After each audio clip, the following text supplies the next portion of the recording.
Welcome to Truth is Now Treason, a podcast that annihilates the lies but defends justice and truth, particularly the truth.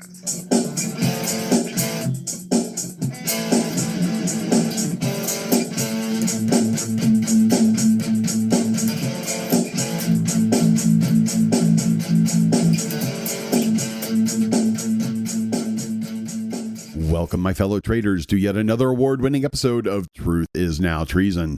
Lennox is not with us again today. She is off busy doing graduation for her students, so it's just you and me. So welcome, I'm Dietrich.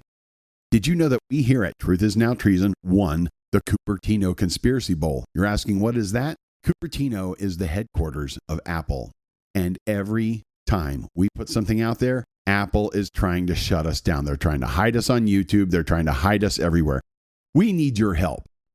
Let's shut down these Cupertino conspiracy theorists. They're so scared of what we're doing here at Truth is Now Treason. They're trying to hide us from everybody. Well, guess what? We had a couple things slip by them that they didn't notice.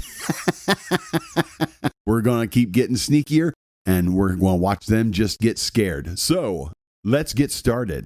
You know, what's amazing to me is that there are people out there who will say that there is no persecution or hatred towards Christians in the United States. And what's funny is I've heard this from Christians, and I've heard it from people on the left who are atheists.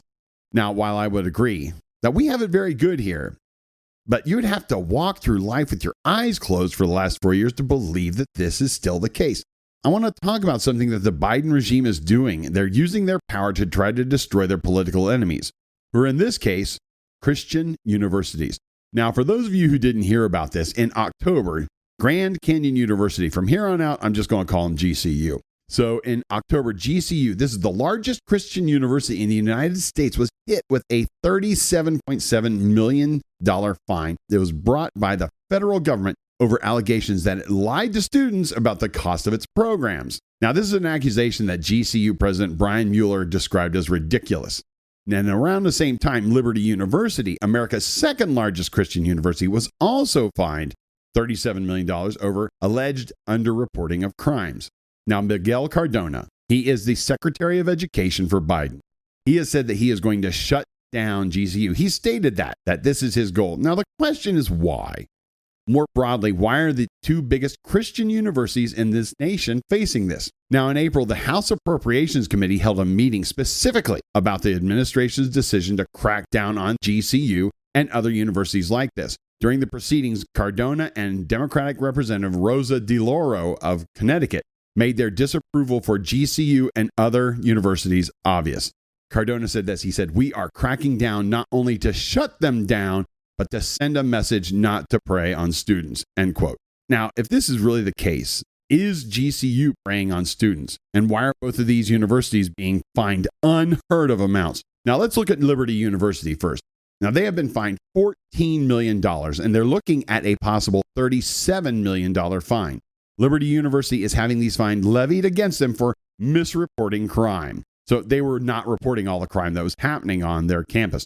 Now, Liberty University has not responded to this. And if this is truly the case, then shame on them for doing this. But even if they are guilty, there's still a big issue here because there's a matter of comparison that exposes a huge problem. For example, Michigan State University, they were fined $4.5 million in 2019.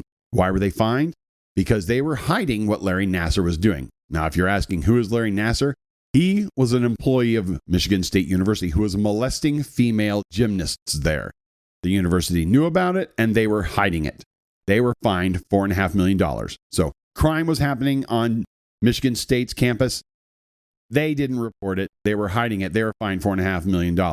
Liberty University does that. They get fined $14.5 million, possibly $37 million.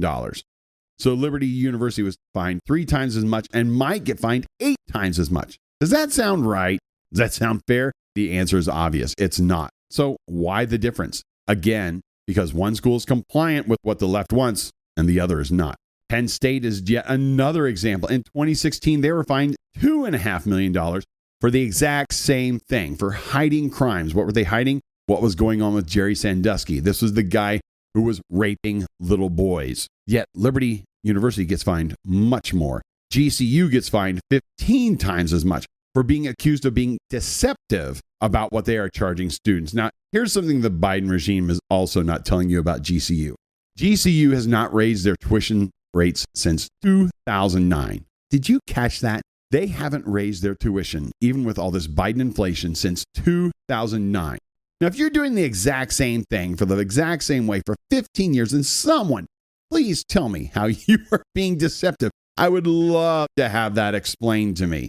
So let's go with the notion that the federal government is throwing out there, that they are concerned about student safety, that they are protecting them from those who would prey on students. Now, this is almost hysterical. If Cardona is concerned about the safety of students, is he cracking down on those who are grooming students to chemically castrate themselves? No, he's not going after that at all. Is he making female sports safer by protecting women from biological males who want to get into women's sports? Nope.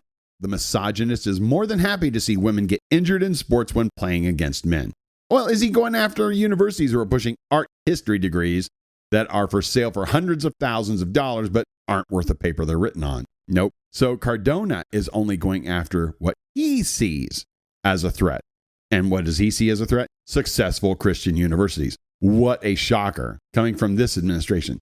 Now, GCU has been a successful school. They've gone from a university that was failing to one of the biggest schools in the nation. GCU has denied all wrongdoing in regards to this, and they're fighting it in court. Now, a conservative think tank, the Goldwater Institute, has sued the Department of Education for refusing to turn over public documents that explain why they're fining GCU. The goal of their lawsuit is to unmask the reason behind the fine. Now, if you had a legitimate reason to go after someone, you'd have no problem showing the other entity the reason why.